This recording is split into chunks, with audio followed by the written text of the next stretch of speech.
Dear students, I hope that you have read the first paragraph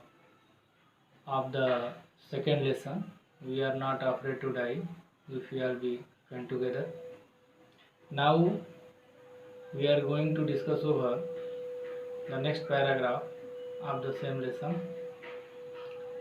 We have read that Arthur reached Cape Town with with a pleasant journey, but after that he took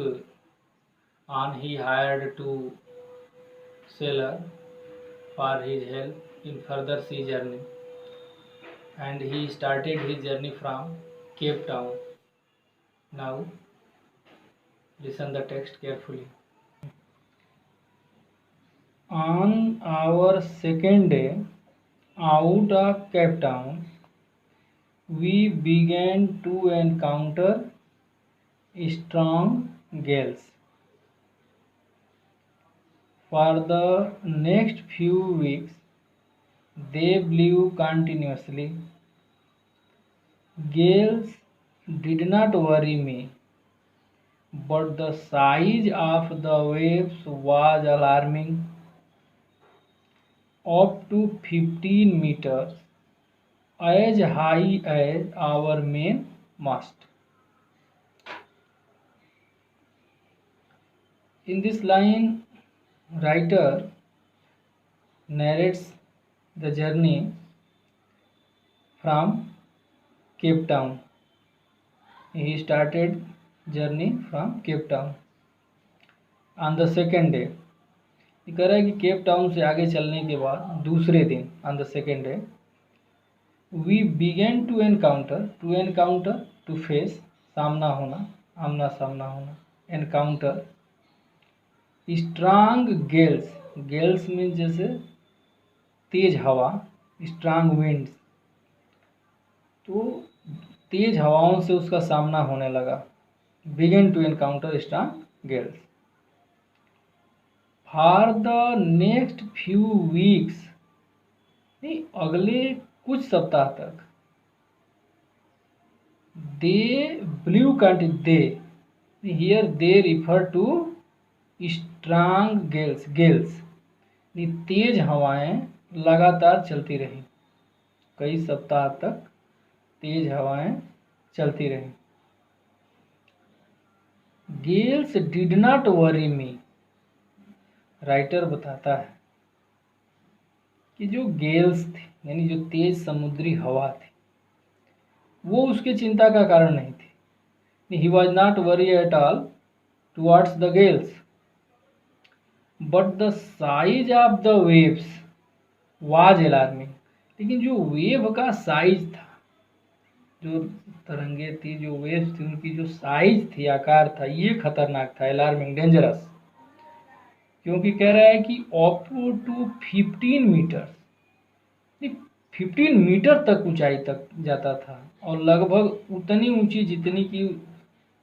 our main मास्ट जो मुख्य मस्तूल था मस्तूल जैसे जो एक long पोल होता है सीप या बोट पर जिससे पूरा सीप या बोट अटैच होता है जुड़ा होता है तो लगभग उसकी ऊंचाई दे रहा है कि 15 मीटर थी और उतनी ऊंचाई तक एज हाई एज उतनी ऊंचाई तक जो है वो वेव्स जो है जाती हैं तो दिसंबर 25 found us 3500 kilometres east of Cape Town 25 दिसंबर को वे केप टाउन के पूरब में लगभग 33,500 किलोमीटर तक चले गए थे उनकी यात्रा हो गई थी despite atrocious weather word atrocious rough weather very bad weather इतने खराब मौसम में एट्रोसियस मीन्स वेरी बैड या rough weather rough we had a wonderful holiday complete with a Christmas tree. Now notice that 25 दिसंबर ये जो एक क्रिश्चियन का त्यौहार होता है जिसको हम लोग अपने यहाँ बड़ा दिन कह के मनाते हैं तो 25 दिसंबर, तो इस त्यौहार को भी वो सेलिब्रेट करते हैं उसी शिप पर। उसके बाद कह रहा है कि the New Year's Day saw no improvement in the weather, और नए साल में नहीं अगले साल में भी मौसम में कोई सुधार नहीं हुआ, ऐसा नहीं लगा कि कोई चेंज होने वाला है। But we reason that it had to change soon, कि वी रीजन, वर्ड रीजन तार्किक रूप से सोचना, कि हमने ऐसा माना, आकलन किया, गेस्ट अनुमान लगाया कि मौसम में शीघ्र परिवर्तन होना चाहिए। It had to change soon and it did change, और जैसा कि इनका अनुमान था, रीजन था, मौसम में परिवर्तन भी हुआ, चेंज हुआ, लेकिन कैसा चेंज हुआ? फॉर द वर्स, मौसम और खराब हो गया। जितना खराब था उसमें परिवर्तन तो हुआ, लेकिन परिवर्तन होने के बाद, चेंज होने के बाद मौसम और अधिक खराब हो गया। तो ये जो चेंज एक्सपेक्टेड है, उस चेंज के बाद जो परिवर्तन उसमें हुआ कि और मौसम खराब हो जाता है। एट डॉन ऑन जनवरी 2, 1 जनवरी की कह रहा है ना, न्यू ईयर्स डे, मौसम में कोई परिवर्तन नहीं होता बल्कि और खराब हो जाता है। तो कह रहा है कि at dawn on January 2 January, dawn माने मॉर्निंग, सुबह में, the waves were gigantic, word gigantic या जाइगेंटिक, वेरी लार्ज, तरंगे जो थी काफ़ी विशाल थी, लार्ज थी, माइटी भी कह सकते हैं, बहुत शक्तिशाली। We were sailing with only a small storm jib and were still making 8 knots, यानी समुद्री दूरी नापने का एक यूनिट होती है, इकाई होती है नॉट। तो ये कह रहा है कि अभी वो जो यात्रा कर रहे थे, तो यहाँ पर एक जो जीव शब्द दिया है ना, स्टोर्म जीव, जिस वजह से हम लोग हिंदी में पाल शब्द का प्रयोग करते हैं, एक तिकोना पाल, जो अक्सर हमने सीप पर देखा है कि वो लगा करके और हवा के दिशा को के हिसाब से चलने के लिए यूज किया जाता है। तो स्टोर्म जीव, और लगभग वो 8 नॉट्स के दूरी के हिसाब से, गति के हिसाब से चल रहे थे। एज द सीप रोज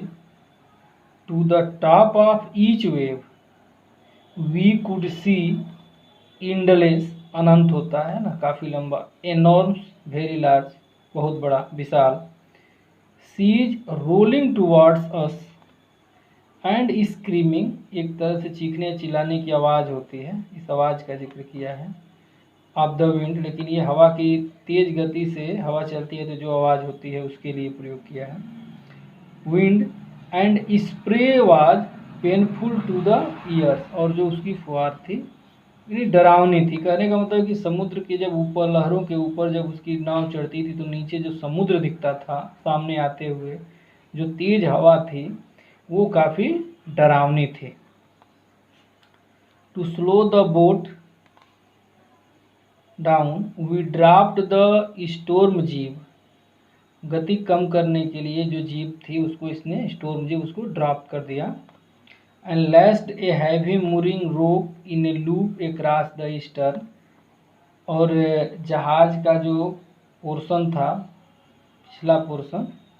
में मुख्य जो भाग होता था उसको रस्सी से लूप बना करके और बांधा। Then we double lashed everything, हर चीज़ को 2 बार बांधा, मजबूती से बांधा। Went through our life raft drill, तो दिया है कि लाइफ रैफ्ट ड्रिल, तो लाइफ रैफ्ट ड्रिल का जो मीनिंग हम ले सकते हैं कि life saving appliances on seagoing, जैसे समुद्री यात्रा पे जाते वक्त अपने आत्मरक्षा के लिए कुछ इक्विपमेंट्स जो लिए जाते हैं उसका जिक्र किया है। तो life raft drill, attached life lines, don oil skin, life jackets and waited, तो आयल डोंट आयल स्कीइंग, तो आयल स्कीइंग यानी वाटर प्रूफ क्लॉथ से इसका अर्थ है, लाइफ जैकेट और तो जो कुछ इक्विपमेंट उनके पास था उससे अपने को रेडी होकर के, अलर्ट होकर के, और अब वे वेट करने लगे, वहाँ प्रतीक्षा करने लगे। इस तरह से इसमें ये बता रहा है कि जब उनको लगता है कि अब मौसम और अधिक खराब हो रहा है तो उस खराब मौसम से निपटने के लिए अब वो अपनी पूरी तैयारी करते हैं और फाइनली रस्सी से जैसे उसको कस के बांधना, जो इक्विपमेंट साथ लिए गए थे उससे अपने को सुसज्जित करना, इस तरह से अपने को बचाने के लिए तैयार हो जाते हैं। ओके।